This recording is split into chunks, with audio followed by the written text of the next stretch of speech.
हर हर महादेव। नमस्कार दोस्तों, आप सभी भक्तजनों का आपके YouTube चैनल में स्वागत है। भगवान भोलेनाथ और माता पार्वती की असीम अनुकंपा आप सभी भक्तजनों पर सदैव बनी रहे। सभी की मनोकामनाएं इस सावन में अवश्य पूरी हो जाए, इसी कामना के साथ आज की वीडियो का आरंभ करती हूँ।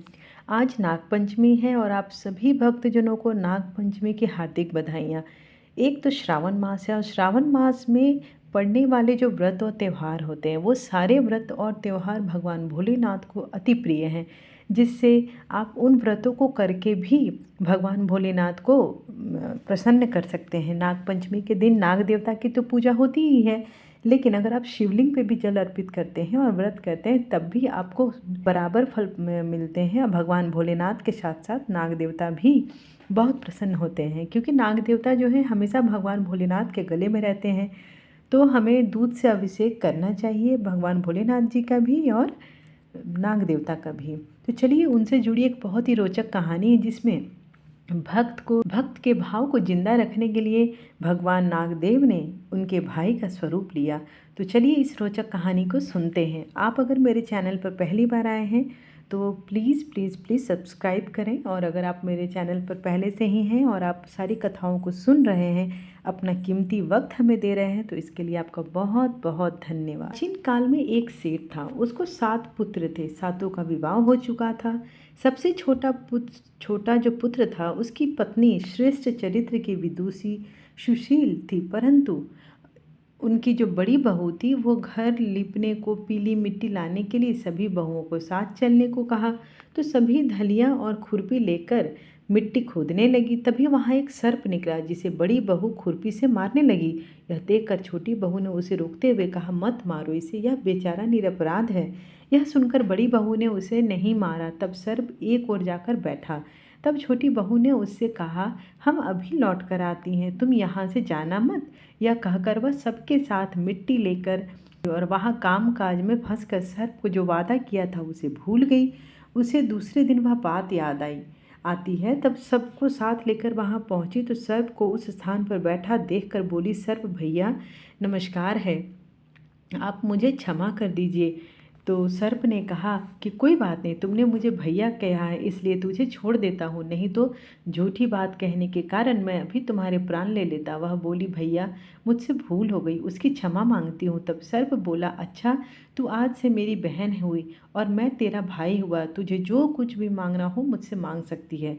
वह बोली, भैया मेरा कोई नहीं है, अच्छा हुआ जो तू मेरा भाई बन गया। कुछ दिन व्यतीत होने पर वह सर्प मनुष्य का रूप रखकर उसके घर आया और बोला कि मेरी बहन को भेज दो। सबने कहा कि इसे कोई भी भाई नहीं है, तुम कौन हो? तो वह बोला, मैं दूर के रिश्ते का उसका भाई हूँ, बचपन में ही बाहर चला गया था। उसके विश्वास दिलाने पर घर के लोगों ने छोटी को उसके साथ भेज दिया। उसने मार्ग में बताया कि मैं वही सर्प हूँ, इसलिए तू डरना नहीं, और जहाँ चलने में कठिनाई हो वहाँ मेरी पूँछ पकड़ लेना। उसने कहे अनुसार ही किया और इस प्रकार वह उसके घर पहुँच गई।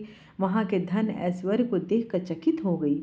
उसके बाद एक दिन सर्प की माता ने उससे कहा, मैं एक काम से बाहर जा रही हूँ, तू अपने भाई को ठंडा दूध पिला देना।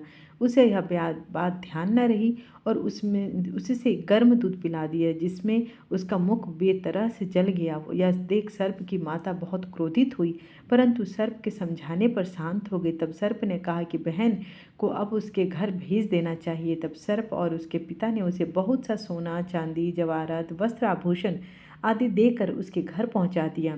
इतना ढेर सारा धन देखकर बड़ी बहू ईर्ष्या से कहा, भाई तो बड़ा धनवान है, तुझे तो उससे और भी धन लेना चाहिए। सर्प ने यह वचन सुना तो सब वस्तुओं सोने की लाकर दे दी, और यह देखकर बड़ी बहू ने कहा, इन्हें झाड़ने की झाड़ू भी सोने की दे दो। तब सर्प ने सोने की झाड़ू भी दे दी उसे। सर्प ने एक छोटी बहू को हीरा मणियों का एक अद्भुत हार भी दिया। उसकी प्रशंसा उस देश की रानी ने भी सुनी और वह राजा से बोली कि सेठ की छोटी बहू के यहाँ हार कहाँ से आना चाहिए। राजा ने मंत्री को हुक्म दिया कि उससे वह हार लेकर शीघ्र उपस्थित हो। मंत्री ने सेठ जी से जाकर कहा कि महारानी जी छोटी बहू का हार पहनेंगी, वह उससे लेकर मुझे दे दो। सेठ जी ने डर के कारण छोटी बहू का हार मंगवाकर उसे दे दिया। छोटी बहू को यह बात अच्छी नहीं लगी। उसने अपने सर्प भाई को याद किया और आने पर भाई प्रार्थना की कि भैया रानी ने हार छीन लिया है, तुम कुछ ऐसा करो कि जब वह हार उसके गले में रहे तब तक के लिए सर्प बन जाओ, और जब वह मुझे लौटा दे तब हीरो और मणियों का हार बन जाना। सर्प ने ठीक वैसा ही किया। जैसे ही रानी ने हार पहना उससे वैसे ही वह सर्प बन गया। यह देखकर रानी चीख पड़ी और रोने लगी। यह देखकर राजा ने सेठ के पास खबर भेजी कि छोटी बहू को तुरंत भेजो। सेठ जी डर गए कि राजा ने न जाने क्या करा है।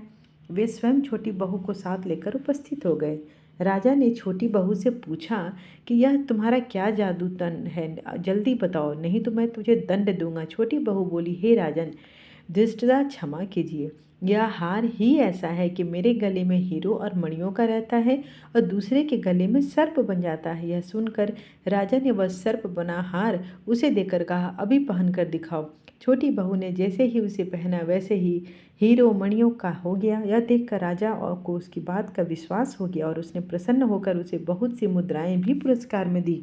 छोटी वह अपने हार और इन सहित लेकर घर आ गई। उसके धन को देखकर बड़ी बहू ने ईर्ष्या के कारण उसके पति को सिखाया कि छोटी बहू के पास कहीं से धन आया है। यह सुनकर उसके पति ने अपनी पत्नी को बुलाकर कहा, ठीक ठीक बताओ, यह धन तुम्हें कहाँ से मिला है। तब उसने कहा कि यह तो सर्प को याद करने लगी कि मुझे, तभी उसी समय सर्प ने प्रकट होकर कहा कि यदि मेरी धर्म बहन के आचरण पर संदेह प्रकट करोगे तो मैं तुम्हें खा जाऊंगा। यह सुनकर छोटी बहू का पति अति प्रसन्न हुआ और उसने सर्प देवता का बड़ा सत्कार किया। उसी दिन से नाग पंचमी का त्यौहार मनाया जाता है और स्त्रियां सर्प को अपना भाई मानकर उसकी पूजा भी करती हैं। आज की कथा आपको रोचक लगी हो तो कमेंट बॉक्स में हर हर महादेव अवश्य लिखें। धन्यवाद।